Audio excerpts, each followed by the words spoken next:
당신을 너무너무 사랑하십니다. 예, 그 사랑의 표시가 12월 아닙니까? 그죠? 우리를 죽기까지 사랑하신 그분의 사랑들을 누리는 기간이 12월인 것 같습니다. 시카고 대학의 한 사회학 교수가요, 동양계 이민자들의 2세와 3세 생활에 대한 미국의 삶들을 연구한 적이 있습니다. 그 조사에 따르면 2세 한국인들이 다른 동양계 이민자들과 비교할 때 약간 우수하긴 우수한데 3세 한국인들은 다른 동양계 이민자들의 3세에 비해서 떨어진다는 보고를 내놓았습니다. 특히 고등학교 중퇴율이나 알코올이나 마약이나 이런 빠지는 비율이 한국인 3세가 되면 매우 높아진다고 이렇게 통계를 냈습니다. 실제 미국의 아이비리그 대학에 진학하는 비율도 2세 한인들의 진학률에 비하면 3세 한인들이 현저하게 떨어지는 것을 발견하고 또 신앙 또한도 마찬가지인 걸 사회학자가 발견했습니다. 근데 그 이유를 분석했는데요. 이게 뭐냐면 1세대부터 대물림된 소위 개인주의, 물질주의, 현세주의의 가치관이 제일 큰 요소였는데 1세 이민자 같은 경우에는요, 이런 가치관에 물들어 있지만 미국에서 성공해야 된다는 신념 때문에 심하게 타락하지 않습니다. 근데 2세들은 좀 달랐다는 거죠.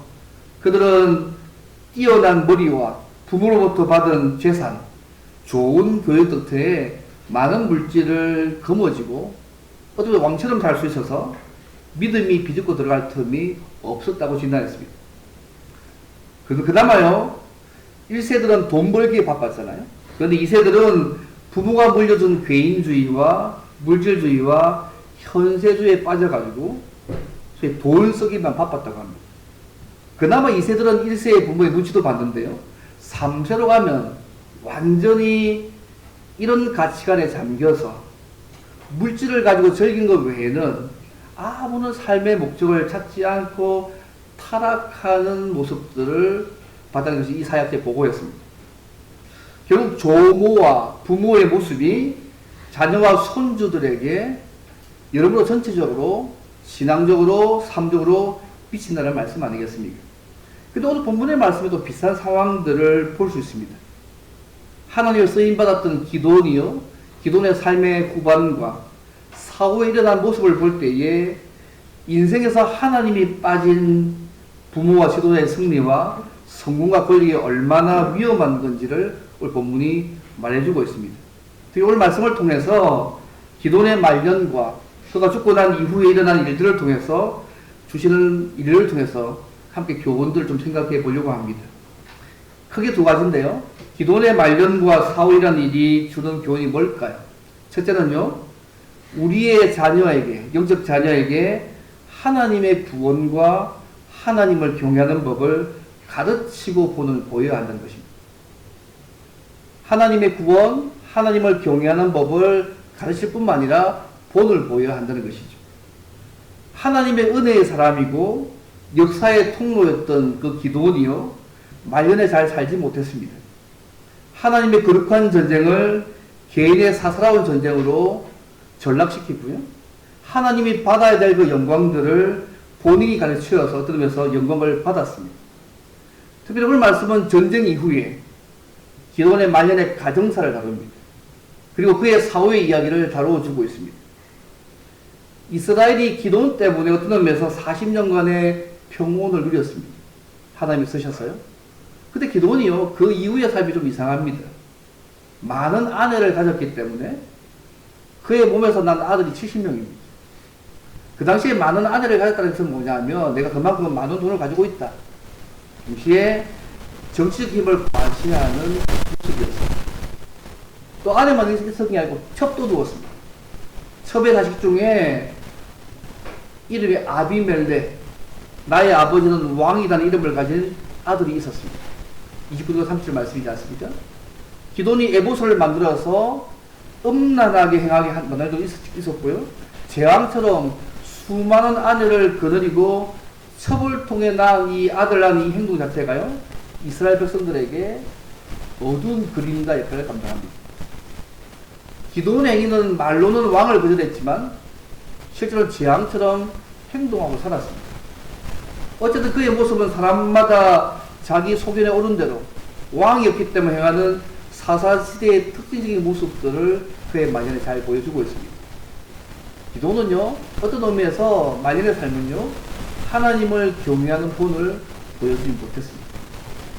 그런 기도원이 죽고 난 이후에요, 오늘 보면 말씀은 이스라엘 백성들은 다시 예전의 삶으로 돌아갔다고 33절에 말씀합니다. 기도원이 이미 죽음에 이스라엘 자손이 돌아서서 바알들을 따라가 음행하였으며 또 바알 브릿을 자기들의 신으로 삼고라고 말씀하고 있습니다. 다시금 가나안의 대표적인 신인 바알을 섬겼습니다. 이건 무슨 말이냐면 이제 내 인생의 행복과 잘 살기 위해서는 하나님이 아니라 가나안 신 바알을 잘 섬겨야지만 내 행복이 보장이 있다고 선택한 것입니다. 특히 여기 이스라엘 자손이 돌아서서 바알들을 따라가 음행했다고 표현하고 있지 않습니까? 이 음행이라는 말은 원래요, 창녀처럼 행동한다는 뜻입니다. 하나님과 특별한 관계 속에 있는 이스라엘 백성들이 하나님과의 관계를 버리고 가나안의 이방신을 섬기는 그 행동을 하나님은 정죄를 버리고 창녀처럼 행동했다고 말씀하고 있습니다. 실제 그들은요, 육체적으로나 정신적으로나 신앙적으로 이렇게 음행했습니다. 더 나아가서요, 34절 35절 보시면 그들은요, 이스라엘 백성들이 기도원이 죽은 이후에 바알을 섬겼지만요, 사실 기도원의 이름이 뭐죠? 여룹바알이거든요. 여룹바알의 이름의 뜻이 뭐냐면 그 이름을 볼 때마다 바알은 죽은 신이다, 응답하지 못하는 신임을 기억해야만 했습니다. 하지만 이스라엘 백성들은요, 여호와 하나님께서 구원해 주신 것을 기억지 아니하고 기도원에 간 모든 일들을 잊어버리고 바알과 바알 브릿을 그들의 신으로 섬겼습니다. 이것이 기도원이 죽고 난 이후에 있었던 가장 중요한 변화였습니다. 한마디로 기도원이 죽고 난 이후에 이스라엘 백성들은 바알들을 음란하게 섬기고 그들을 구원해 주신 하나님을 잊어버리고 다시 바알과 바알 브릿을 그들의 신으로 섬겼다는 것입니다. 우리 이 역사를 보면서요, 우리가 그리스도의 신부로서 이 땅에서 순결하게 사는 것, 정결함을 유지하며 사는 것이 얼마나 중요한지 깨닫습니다. 한때 잘 살아도 그죠?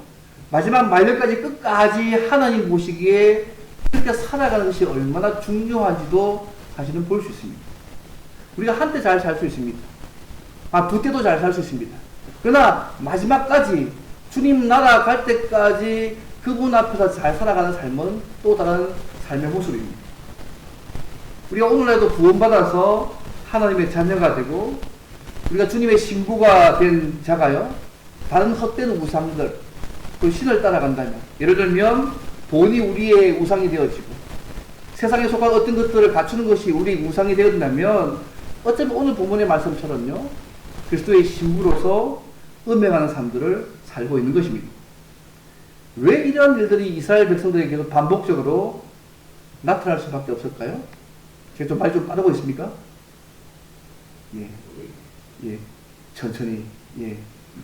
가끔 저도 속도를 저도 모르게 내는데, 손을 좀 들어주시면. 왜 이러한 일들이 이스라엘 백성들에게 계속해서 반복되고 있을까요? 가장 우선적인 잘못은 기도원이요, 자녀들에게나 백성들에게 하나님의 구원과 하나님을 경외하는 법을 가르치지 않았기 때문입니다.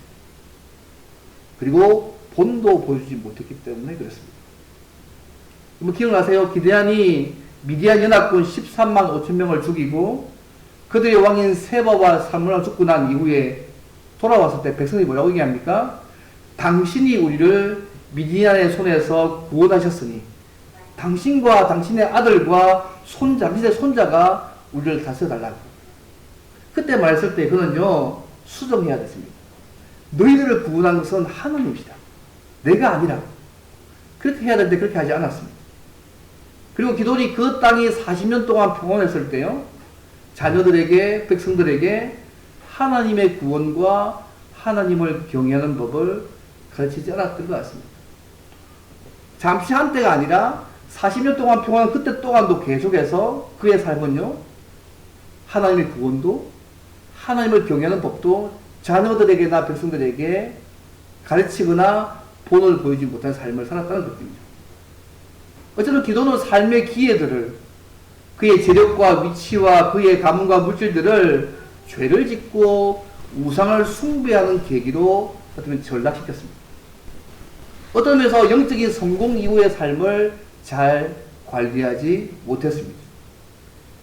사실 우리의 삶에요, 영적인 승리보다 더 중요한 것이 있습니다. 매일매일 날마다 믿음으로 사는 삶입니다. 영적 승리는 매일매일 믿음으로 살 때 주어지는 것이지, 그 삶이 끝나버리면 그 삶도 성공의 삶도 없다는 사실을 잊지 마셔야 됩니다. 성공보다 더 중요한 것은 날마다 하나님과 말씀을 믿고 믿음으로 살아가는 그 삶이 더 중요합니다. 이런 걸 보면 9장에 보시면요, 이 아비멜렉이 첩에 살아난 그 아들이요, 왕이 되고 반란을 일으키는 모습을 보여주고 있습니다. 그의 아버지가 왕처럼 권력을 누리는 것으로 만족하지 않고 권력의 맛을 봤잖아요.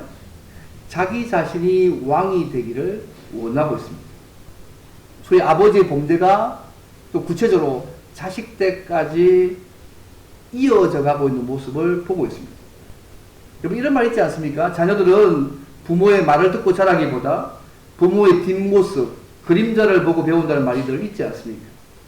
여러분, 아브라함과 이삭의 거짓말처럼 부전자전의 모습을 그들 또한도 보여주고 있습니다. 우리의 자녀에게 우리의 강점도, 진면목도, 약점도 동시에 함께 전수화된다는 사실을 잊지 않으시면 좋겠습니다. 믿음과 말씀을 따라가는 그 삶을 우리의 자녀에게 전달하기 위해서 어떤 의미에서 생명 끌어야 합니다. 영적인 부모로서 우리의 영적인 자녀들에게 믿음과 말씀 따라 사는 삶을 전달하기 위해서 어떤 의미에서 우리의 생명을 걸어야 합니다. 이것이 어떤 의미에서 우리의 가문을, 집안을 살리는 길입니다.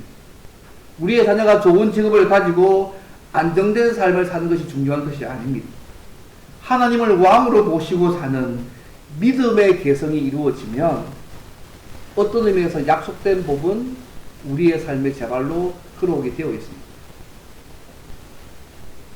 우리의 신앙과 말씀을 따라 사는 그 삶과 기도의 유산을 우리의 자녀에게, 영적인 자녀에게 물려주시기를 바랍니다. 이번 시편에 이런 말씀 있잖아요. 시편 37절 말씀에 내가 어려서부터 늙기까지 의인이 버림을 당하거나 그의 자손이 걸식함을 보지 못하였다. 하나님이 책임지시는 얘기잖아요. 하나님 바라보고 말씀 따라 사는 그 자식은, 그 사람은 하나님께서 책임지신다는 말씀입니다. 저는 이 말씀을 믿습니다. 사실 하나님은요, 모세나 여호수아 생전에 다음 세대의 사람들에게 하나님의 구원 사역을 철저하게 가르쳐야 한다고 강조하셨습니다. 특히 신명기 6장을 보시면요, 특히 2절에 되어 있습니다. 너와 내 아들과 내 손자들이 내 평생에 내 하나님 여호와를 경외하며, 예, 내가 너에게 명한 모든 규례와 명령을 지키게 하기 위한 것이고 또 내 나를 잔구하게 하기 위한 것이다. 듣고 삼가 것을 행하라고 지키라. 그리하면 내가 복받고 약속된 복에서 복을 누릴 것을 말씀합니다. 너와 내 아들과 내 손자로 평생에 내 하나님 여호와를 경외하고 합니다. 말씀이 중요한 포인트입니다. 나, 내 자식, 그 손자까지도 평생 동안 여호와를 경외하며 살도록 도와줘야 한다는 말씀입니다.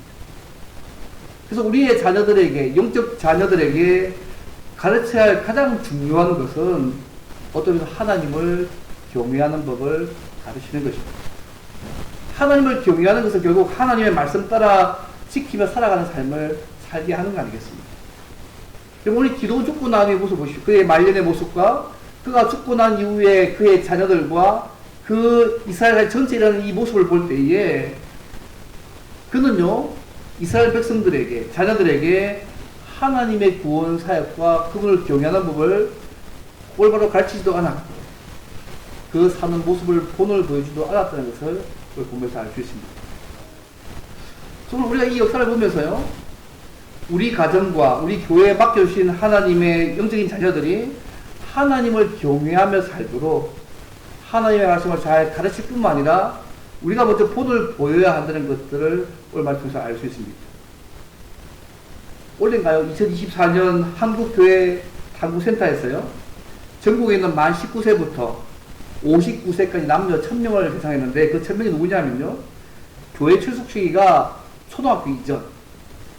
그런데 지금까지 계속 교회 출석하고 있는 개신교 1000명에게 설문을 했습니다. 교회 다닌 시기가 언제냐면 초등학교 이전이고요. 그렇지만 계속 지금 교회 다니고 있는 남녀 1000명에게, 19세부터 59세 남녀 1000명에게 신앙 개성에 대한 실제나 선물을 조사한 적이 있습니다. 그래서 자신의 학창 시절에 가장 영향을 많이 미친 사람이 누구냐? 이걸 부모님 중에서 누굴 것 같습니까? 아버지일 것 같습니까? 어머니일 것 같습니까? 제가 앞에 질문해서 좀 뚱하신데, 그죠? 자신의 학창 시절에 가장 영향을 미친 사람이 1위가 어머니입니다. 어머니가 54%였습니다. 아버지 13%, 목회자 13%, 교자 13%입니다. 아버지보다, 목회자보다, 교자보다 어머니가 자녀의 신앙생활에 가장 결정적인 영향을 미쳤다고, 예, 초등학교 이전에 교회에 다녀서 지금까지 다니고 있는 19에서 59세의 그 남녀 성인 1000명이 그렇게 대답했습니다. 쉽게 말하면 어머니가 신앙의 모델링 대상이라는 거 아니겠습니까? 그리고 현재 신자로서 신앙적 상황이나 성향이나 정체성을 영향해준 가장 큰 요인이 뭐냐면 3명 중에 2명이요, 신자 가정에서 태어나서 자라는 것이라. 그렇게 대답했습니다. 어린 시절 신앙의 가정 환경의 중요성을 보여주는 말 아니겠습니까? 어쨌든 부모의 신앙 수준이 높을수록요, 자녀의 신앙 수준도 높아지는 부분이라는 설문조사가 나왔습니다. 그러면 부모님이 물었습니다. 자녀들에게 신앙을 양육 못한 이유가 뭐냐? 1위가 뭐냐면요, 부모인 내 신앙이 확고하지 않아서 1위였습니다. 부모제가 각자 너무 바빴어. 시간이 없어서. 제일 마지막이 뭐냐면 자녀가 신앙을 받아들이고 하지 않아서가 4번째였습니다. 그래서 전체 통계를 보면 1차적으로 부모 자신의 요인이 훨씬 컸다는 부분들이 최근 통계입니다. 어쨌든요, 우리가 먼저 믿은 예수 믿는 사람으로서, 또 영적인 부모로서 우리가 먼저 하나님이 베푸신 구원과 은혜에 감격하며 살며 하나님을 경외하는 삶을 먼저 살아가셔야 됩니다. 그리고 우리의 자녀들과 영적인 자녀들에게 하나님의 구원과 하나님을 경외하는 법을 가르칠 뿐만 아니라 본을 보이는 삶들을 살아가실 필요가 있습니다. 소위 성공, 돈, 명예 등에 빠져있는 삶보다 영원한 천국을 바라보며 사는 것이 얼마나 복된 삶인지를 보여주실 필요가 있습니다. 근데요, 믿음이 좋은 부모라고 해서 그 자신의 믿음을 자녀에게 대물림할 수는 없습니다. 그는 유도되는 게 아니잖아요. 자녀와 영적인 자녀들이 스스로 인격적으로 하나님을 만날 수 있는 신앙적 기회를 자주 만들어줄 필요가 있고요. 말씀과 기도로 하나님과 교제할 수 있도록 가르치고 본을 보는 사람들을 계속 살 필요가 있습니다.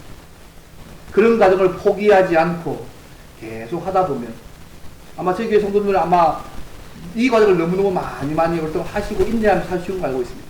그렇게 하다 보면 하나님의 은혜로 때가 되어지면 우리의 자녀들도 똑같은 우리보다 더 큰 믿음의 삶을 살며 하나님의 복을 누리게 될 날들이 올 것입니다.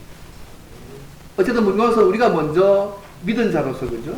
우리가 하나님의 구원과 하나님을 경외하는 법을 가르칠 뿐만 아니라 본을 보는 사람들을 계속 사는 것이 중요합니다. 그러면 때가 되어지면 우리의 자녀들도, 우리 영적인 자녀들도 우리가 믿은 그 하나님을 동일한 믿음을 가지고, 어쩌면 더 깊은 믿음을 가지고 살아가서 하나님의 복을 누리게 될 날들이 있을 것입니다. 우리 모든 가정에 이런 하나님의 복이 늘 넘치기를 주 이름으로 바랍니다. 이 첫 번째입니다. 그리고 두 번째는요, 이 당신의 백성들이 우상 숭배와 제약에 빠질 때에 하나님이 어떻게 하신다는 거죠. 하나님을 포기하지 않으시고, 하나님 때로 내부의 적을 일으켜서 당신의 백성을 징계하셨습니다. 포기하지 않으셨고요, 내부의 적을 일으켜서 당신의 백성을 징계하시고 있습니다. 그래서 하나님이 그들과 함께 계시고 있고 역사를 주관하시는 왕이심을 그에게 보여주셨습니다. 이번 사사기 보시면 알겠지만 하나님께서 이스라엘 백성의 범죄를 징계할 때 징계하신 방법이요, 주변국들을 사용하셨습니다. 온니엘 사사할 때는 메소포타미아, 애굽 사사할 때는 모압, 드보라와 바락 사사할 때는 가나안, 기도는 미디안 등을 들어서 당신의 백성을 고통스럽게 했습니다. 근데요, 기도원이 죽고 난 이후에는요, 다른 방식으로 당신의 백성들을 징계하시고 회복시켜 나가시고 있습니다. 내부의 적입니다. 내부의 적을 들어서 징계하고 심판하시고 있다는 부분이 좀 다른 부분입니다. 기도원이 생각했던 어두운 일들, 에봇을 만들어서 시험거리가 되게 하고, 많은 아내들과 첩을 통해서 난 아들 간의 그 갈등 요소들이 서서히 영향 미치게 한 것입니다. 그 중에 하나가요, 기도원의 첩의 아들 아비멜렉이 기도원이 죽고 난 이후에 방탕하고 경박한 사람들을 사서, 돈으로 사서 자기를 따르게 하고, 기도원의 아들 70명을 한꺼번에 한 반석이 죽여버리고 약 3년 동안 왕이 되어서 이스라엘을 다스린 일이 발생합니다. 여러분, 아비멜렉의 사사인가요? 사사는 세습된 게 아닙니다. 하나님께서 때마다 구원자로 세우셔야지만 가능한 거잖아요. 근데 아비멜렉은요, 사사도 아닙니다. 세습된 것도 아니잖아요. 근데 그가요, 자기를 스스로 그런 위치에 더 두고 있는 모습을 볼 수 있습니다. 아버지 앞에서 권력의 맛을 본 이 아비멜렉이요, 바로 자기 자신이 왕이 되기를 원하는 것입니다. 그래서 어머니 쪽에 연결고리인 세겜 사람들을 부추겨서요, 소위 지연이다 희련해가지고 자신을 왕으로 섬기라고 말하고 있습니다. 구절 보시면, 이제 보시면, 나는 너희와 권력임을 기억해라. 너희와 같은 지연, 혈연이기 때문에 나를 믿어줘야 된다고 얘기하고 있는 것입니다. 여러분, 이 세겜이 어떤 장소인가요? 여호수아 당시에 이스라엘 백성들이 하나님께 내가 재헌신하겠다 결심하면서 가나안의 신들을 섬기지 않겠다고 하나님과 언약 맺었던 장소입니다. 요셉을 장사했던 그 장소입니다. 하나님의 백성의 성지 가운데 한 장소였는데 아비멜렉이 그의 가족들을 동원해서 세겜 사람을 설득했습니다. 이 세겜 사람들이요, 아비멜렉의 제안을 받아들이고 바알브릿 신전에서, 소위 우상의 신전에서 은 70개를 넣어서 거사 자금을 아비멜렉에게 제공했습니다. 뭐 아비멜렉이 그 돈 받아가지고요, 이거 기도원이 바알 신전을 파괴했잖아요. 그런데 이 첩에 나온 아비멜렉은 바알 신전에서 받은 그 돈을 거사 자금으로 삼아가지고, 예, 방탕하고 경박한 사람들을 고용해서 자기를 따르게 합니다. 4절 말씀이지 않습니까? 그리고 여룹바벨의 아들 70명을, 베다른 형제를 한 반석 위에서 죽여버립니다. 소위 돌 제단을 사형시킵니다. 하나님의 말씀도 구원에서 잊어버린 시대가 되고 있습니다. 결국 아비멜렉에게서 받은 돈을 받은 용병들의 도움으로 거사를 성공하게 되어서 당신의 백성 이스라엘이요, 전혀 다른 삶을 살게 되는 상황에 처하게 됩니다. 그래서 세겜에 있는 상수리 나무 아래에서 우리가 하나님께 헌신하겠다, 다른 우상 섬기지 않겠다는 그곳에서 아비멜렉을 왕으로 삼습니다. 그 6절 말씀입니다. 사사시대 최초의 왕입니다. 사울 되기 전에 먼저 잠시 3년간 왕을 했던 인물이 아비멜렉입니다. 이번 하나님께서요, 우상 숭배하고 타락한 이스라엘 백성을 징계하기 위해서 사용하신 방법이 내부의 적인 기도원의 첩의 아들 아비멜렉을 세워서 범죄한 당신의 백성들을 징계하시고 있다는 부분들을 주의해 볼 필요가 있습니다. 우리 이 역사를 통해서 우리가요, 때론 범죄할 때에 하나님께서 징계하시는 수단으로 때로는 외부의 적들을 사용할 수도 있지만 때로는 내부의 적들을 사용하셔서 자신의 백들을 징계하심을 볼 수 있습니다. 그리고 우리가 하나님 앞에서 신실하게 살아가는 것이 얼마나 중요한지를 이 삶의 사실은 보여주고 있습니다. 어떤 놈은 우리가요, 스스로 그분께 드리는 예배를 경시하고 하나님을 무시하고 떠나는 삶을 살면 어떤 의미에서 교회 내부의 적의 삶을 살고 있는 것 아니겠습니까? 예, 이 기도원의 그런 삶의 모습이 결국 자녀에게 영향을 미치고 온 백성에 영향을 미쳐서 결국은 하나님과 저 떠나서 예, 하나님 대신 다른 우상을 섬기고 그들을 마음대로 살게 만든 거 아니겠습니까? 아비멜렉이 세겜 사람들을 부추겨서 자신을 지지하게 하고 그 돈으로 방탕하고 경박한 사람들 용병으로 사서 구테타에 성공하고 왕이 되었던 이 소식을요, 유일하게 살아남은 요담이 듣습니다. 그래서 그리심산에게 가서 세겜 사람들에게 우화 형식으로 아비멜렉을 왕으로 세운 일이 왜 잘못되었는지를 설명합니다. 이런 얘기죠. 나무들이 감람나무와 무화과나무와 포도나무에게 왕이 되어달라고 했지만 그 나무들이 자신의 위치를 버리고 나무들 위에 우쭐을 대는 것이 부당하다고 거절합니다. 8절부터 13절의 내용입니다.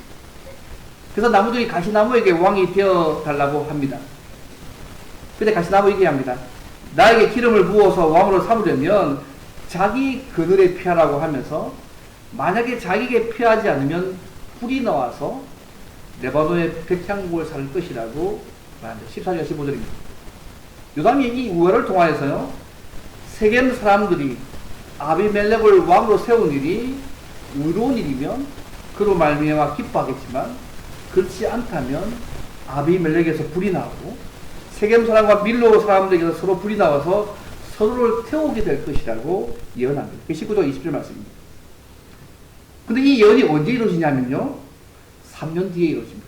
22절 말씀입니다.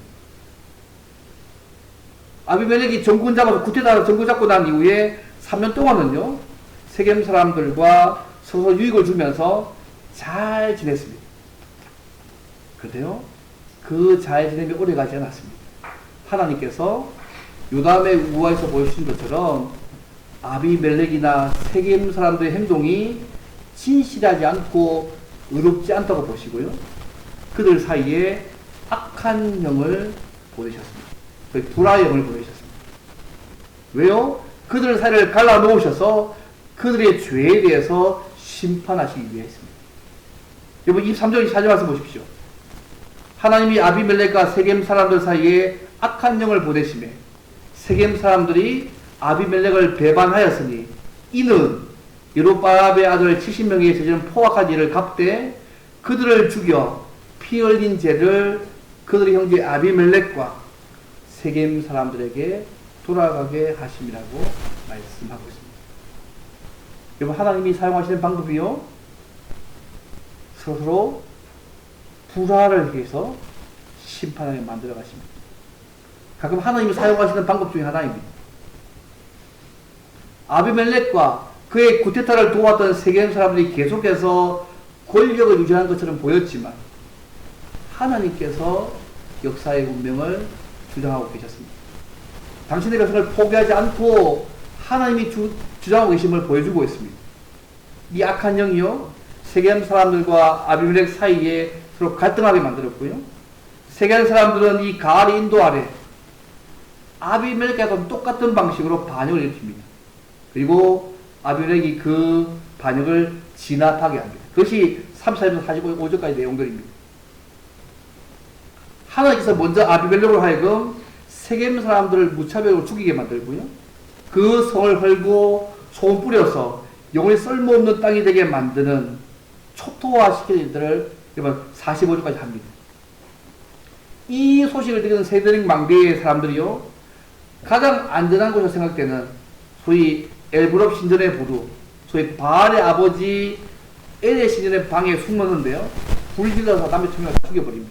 49절 말씀입니다. 완전히 초토화시키고 죽이던 잔인한 모습들을 계속 보여주고 있습니다. 둘살을 이간질하게 만들어서 갈라 놓으셔서 아비멜렉이 그를 죽이게 만듭니다. 그리고 아비멜렉이요, 이 데메스라는 곳, 이 세겜에서 한 16km 떨어진 곳에 가서 진을 치고 점령하고 견고한 망대를 치려고 갔을 때에 어처구니 없는 일이 납니다. 그 망대에서 한 여인이 던진 맷돌 윗자기에 맞아서 그의 두개골이 깨집니다. 여인에게 죽은 게 너무 창피하니까 자기 부관에게 창 찔러 죽여달라고 해서 전 사람 그 자리에 죽어버립니다. 그 식으로 본문에 52절부터 54절에 말씀드립니다. 세상적인 방법으로 성공하는 자가 세상적인 방법으로 똑같게 망하는 모습들을 보여주고 있습니다. 주님은 칼을 가진 자는 다 칼로 망한다고 말씀하시지 않았습니까? 바울 사도는 심은 대로 거둔다고 말씀하지 않았습니까? 어떤 의미에서 하나님이 없이 자기 힘과 신념으로 살아가는 사람의 최후의 모습을 오늘 본문이 보여주고 있습니다. 여러분, 이 모든 일의 결론을 이렇게 말씀합니다. 57절 말씀 보십시오. 요만 보시면 되겠습니다. 예. 전체 제가 빨리 한다고 좀 빨라왔는데요. 57절 말씀 보십시오.